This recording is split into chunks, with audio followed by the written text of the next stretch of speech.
इससे पहले कभी आपने किसी की आवाज़ सुनी थी बताइए? कभी किसी ने किन्नरों के लिए बोला हो लेकिन यूज़ सबने किया है। वोट माँगा, वोट दिया हमने, प्रचार में हमें जुटाया, प्रचार में जुटे हम। पहली बार आवाज़ समाजवादी की तरफ से विधानसभा के अंदर उठाई गई थी, किन्नरों की। क्लब में मिलेंगे नाचते हुए, चारबाग में धंधा करते दिख रहे हैं, ट्रेन में माँगते दिख रहे हैं। इसमें आधे से ज़्यादा जो हैं, इस समय जो बदतमीज़ी कर रहे हैं, जिद करके माँग रहे हैं, लोगों के घरों में चुपचाप घुस रहे हैं, ये सब बहरी किन्नर हैं। अभी भी बहुत से किन्नर ऐसे जो बीजेपी में हैं, बीजेपी में लेके झंडा चलते हैं, खुशी होती है उनको, ठीक है? लेकिन उसके बावजूद भी इस सरकार ने कुछ ना देके सीधे हमेशा छीनने का काम किया है, सिर्फ़ छीनने का काम किया है। सरकार खुद ही नहीं चाहती उनको जोड़ना अपने से, जोड़ना नहीं चाहती है, ठीक है? और ना उनको कोई सुविधा देना चाहती। रातों दिन हम परेशान रहे हैं, अपना पैसा लगा के हम लोगों ने सरकारें बनाई होंगी, लेकिन सरकार ने कभी हमारे विषय में नहीं सोचा होगा।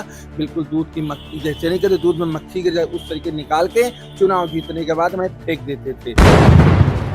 नमस्कार, मैं कीर्ति और आप देख रहे हैं न्यूज़ और स्वागत है आपका हमारी खास पेशकश माहौल कैसा है। और अभी हमारे साथ मौजूद हैं पायल जी, जो कि आती हैं किन्नर समाज से, थर्ड जेंडर, जिसको एक बड़ा ही अधिकार बहुत लंबी लड़ाई लड़ने के बाद मिला है। थर्ड जेंडर का अधिकार मिला है, लेकिन उस लंबी लड़ाई के बाद तमाम तरीके की चीज़ें जो है बार बार निकल कर आ रही है। अभी कुछ समय पहले एक फैसला आया जहाँ पर आप लोगों के पहचान को लेकर के सवाल खड़े हुए, और अब एक बार फिर आप लोगों पर सवाल खड़े हो रहे हैं। कहा जा रहा है कि नेक के नाम पर जिस तरह से पैसे वसूलने का काम चल रहा है वो ठीक नहीं, वो असंवैधानिक है। कोर्ट ने बड़ी टिप्पणी जो है वो की है, किस तरह से देखती है इसे? देखिए, मैं कोर्ट का सम्मान करती हूँ, जो भी कहा उन्होंने अच्छा कहा है।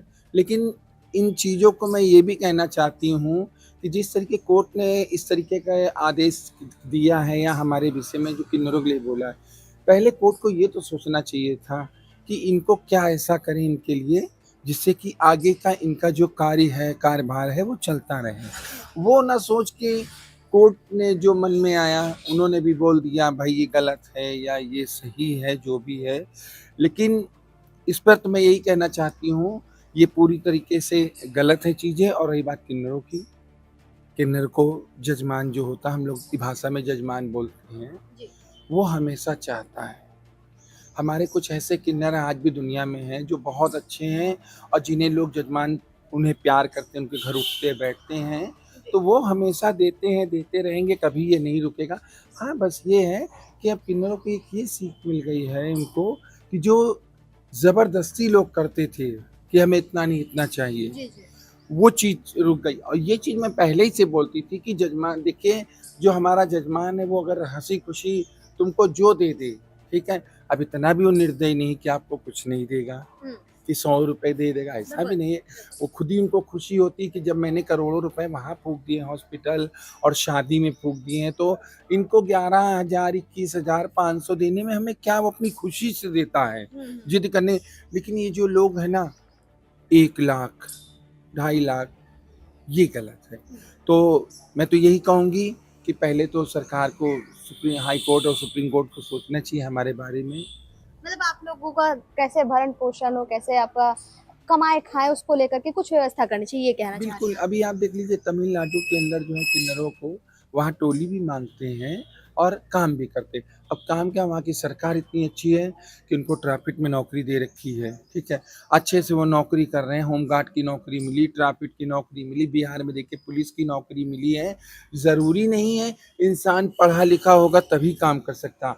बहुत से, आपको याद होगा इससे पहले हमारे मुख्यमंत्री पढ़े लिखे नहीं होने के बावजूद वो मुख्यमंत्री ओहदे पर बैठ के काम करते थे, हैं। आपको तो पता ही है।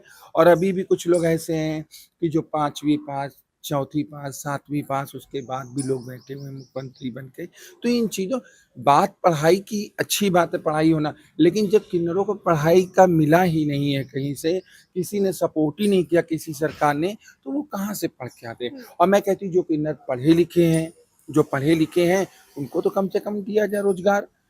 सरकार चाहती दुनिया भर का, मैं देखती हूँ दुनिया भर का कर्ज माफ़ कर देती, किसी का 50 करोड़, किसी का 1 मिलियन लो, ये लो, कभी उसने ये सोचा है कि किन्नरों को लो 20-20, 50-50 लाख दे दे कि ये लोग अपना काम शुरू कर लें और अपना धंधा शुरू कर लें इस और अपना जिसको जो काम करना करें और हम इसे वापस नहीं लेंगे, कभी भी नहीं सोचा। हाँ, इससे पहले की जो सरकारें रही हैं उन्होंने हमेशा किन्नरों के लिए सोचा है, हमेशा सोचा है, दिया है किन्नरों को। लेकिन ये लंबी लड़ाई जो आप लोगों ने लड़ी थी अपने अधिकार के लिए, अपने सम्मान के लिए, पहचान के लिए, वो कहीं न कहीं आकर के आपको सफलता इसी सरकार में मिल गई।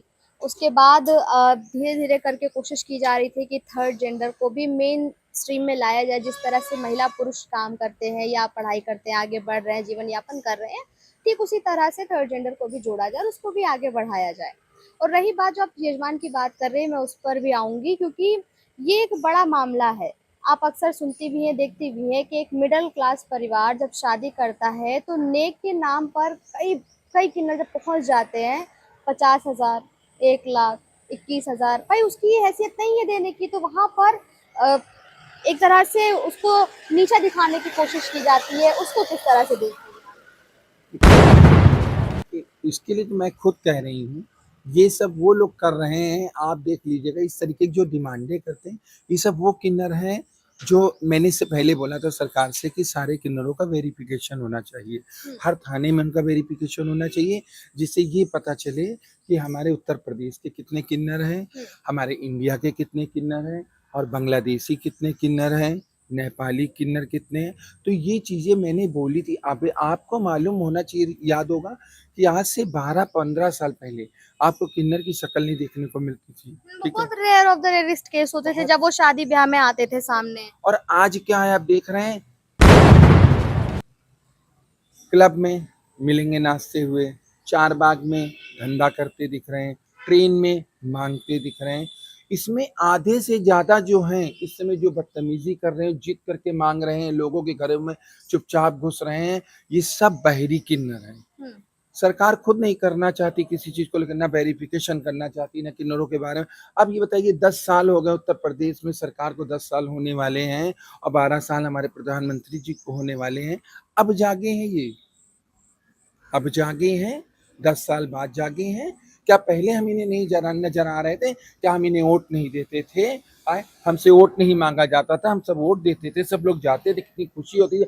अभी भी बहुत से किन्नर ऐसे जो बीजेपी में हैं, बीजेपी में लेके झंडा चलते हैं, खुशी होती है उनको, ठीक है। लेकिन उसके बावजूद भी इस सरकार ने कुछ ना दे के सीधे हमेशा छीनने का काम किया है, सिर्फ छीनने का काम किया है। मतलब आप भी ये बात मानती हैं कि इस समय समाज में एक आम किन्नर के अलावा बहुत से ऐसे लोग घूम रहे हैं जो उनका ही वेश धारण कर जनता को लूट रहे हैं। बिल्कुल, मैं तो कहती हूँ सबसे पहले किन्नरों का वेरिफिकेशन होना चाहिए। जिस दिन ये सरकार कर देगी, हर थाने में जिसके वहाँ जितने लोग रहते हैं, हर थाने से कहें कि इनका सबका लाके आईडी जमा करिए, ताकि कि पता चले यहाँ के किन्नर कितने, बाहर के।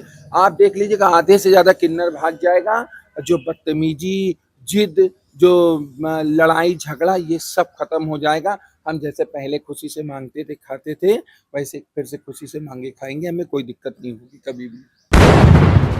तो जैसा कि आपने देखा अभी हमारे साथ मौजूद रहे पायल सिंह जी, जिन्होंने साफ तौर पर कहा है कि किन्नर जो है वो खुद भी कमा खाना चाहता है और इज्जत की जिंदगी चाहता है। बहुत से बाहरी लोग जो हैं वो यहाँ आकर रह रहे हैं और इन्हीं का वेश धारण कर जनता को परेशान करने की कोशिश कर रहे हैं। कोर्ट का भी सम्मान करते हैं ये सभी लोग और कोर्ट ने जिस तरीके की आदेश दिया है उसे मानते भी हैं, लेकिन उनकी ये भी मांग है कि किन्नरों को किस तरह से अपना जीवन यापन करना है उसको लेकर के सरकार और कोर्ट जो है वो थोड़ा सा ध्यान दे और इनको नौकरी पेशे के लिए कुछ सहयोग करे। इस पूरे मामले पर हम जनता से भी बात करेंगे और जानेंगे। हम तो ये भी कहना चाहते हैं सरकार से कि किन्नर आज इतना परेशान है। मैं मानती हूँ किन्नरों के पास पैसा है, ठीक है, लेकिन किन्नरों को हम कहते हैं उनको मुख्य धारा में ला के उनसे ITR क्यों नहीं लेते हैं?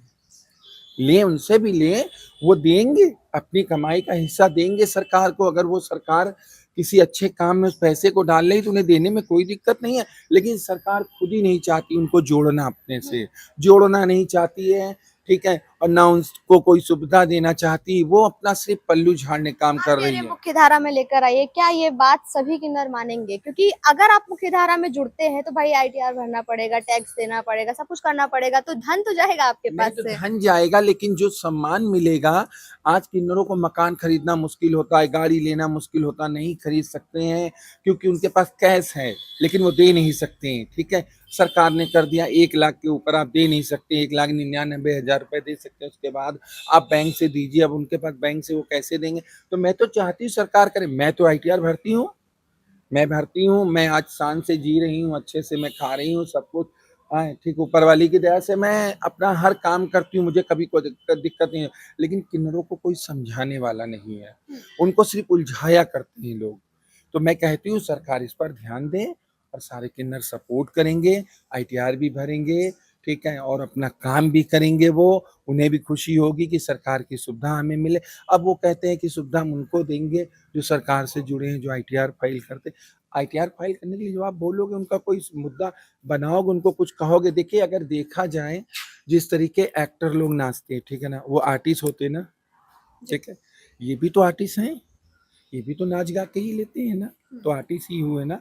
तो आप उसका लीजिए इनसे आईटीआर, ये भरेंगे, जो इनकी कमाई है, जो इनके पास है, वो सब भरेंगे, पूरा भर के वो खुद चाहते हैं कि सरकार हमें जोड़े, अपने से मुख्य धारा में लाए, हमें 1 नंबर का हमारा सब कुछ करे, ताकि कि हम अच्छे से जी सके। सरकार खुद ये लोग खुद चाहते हैं, लेकिन सरकार ही इन्हें अनदेखा। बड़ी मुश्किल से आपको मैं बताऊं, पहली बार आवाज समाजवादी की तरफ से विधानसभा के अंदर उठाई गई थी किन्नरों की। तो उन्होंने क्या कहा कि अच्छा लगा कि आज विधानसभा के अंदर आवाज उठाई गई किन्नरों के लिए। मुझे क्या वो नहीं उठा सकते थे? वो नहीं बोल सकते? उसके बाद फिर दिल्ली में उठी, जब वो हमारे खिलाफ जब वो बिल आया, तब उसके बाद दिल्ली में उठी। फिर दिल्ली में सारे नेताओं ने बोला। इससे पहले कभी आपने किसी की आवाज सुनी थी? बताइए, कभी किसी ने किन्नरों के लिए बोला हो? लेकिन यूज सबने किया, वोट मांगा, वोट दिया हमने, प्रचार में हमें जुटाया, प्रचार में जुटे हम, सरकार बनाने का काम किया हमने, पूरी मेहनत की लोगों के साथ, रातों दिन हम परेशान रहे, अपना पैसा लगा के हम लोगों ने सरकारें बनाई होंगी, लेकिन सरकार ने कभी हमारे विषय में नहीं सोचा होगा। बिल्कुल दूध की मक्खी जैसे नहीं कहते, दूध में मक्खी गिर जाए उस तरीके निकाल के चुनाव जीतने के बाद हमें फेंक देते थे, और आज भी वही कर रहे हैं हमारे साथ। पर अब आज जरूरत है कि आपको जुड़ना बिल्कुल बिल्कुल हमें जरूरत है। मैं सरकार से यही कहना चाहती हूँ कि मुख्यधारा में हमें लाए और सारे किन्नरों को जो है जोड़े अपने साथ। देखिए, मांग तो बहुत क्लियर है कि मुख्यधारा में जोड़िए, हम वो सभी चीजें वो करेंगे जो आम जनता कर रही है, हम वो सभी टैक्स भी भरेंगे जो आम जनता भर रही है। बस जरूरत है कि सरकार, समाज के लोग हम पर भी ध्यान दें। इसमें जनता का क्या कुछ कहना है, हम उनसे भी बात करेंगे और जानेंगे कि कोर्ट के इस फैसले पर वो क्या कुछ सोचती है और किन्नर समाज ने जिस तरह से अपनी बात रखी है उस पर उनका क्या कुछ कहना है।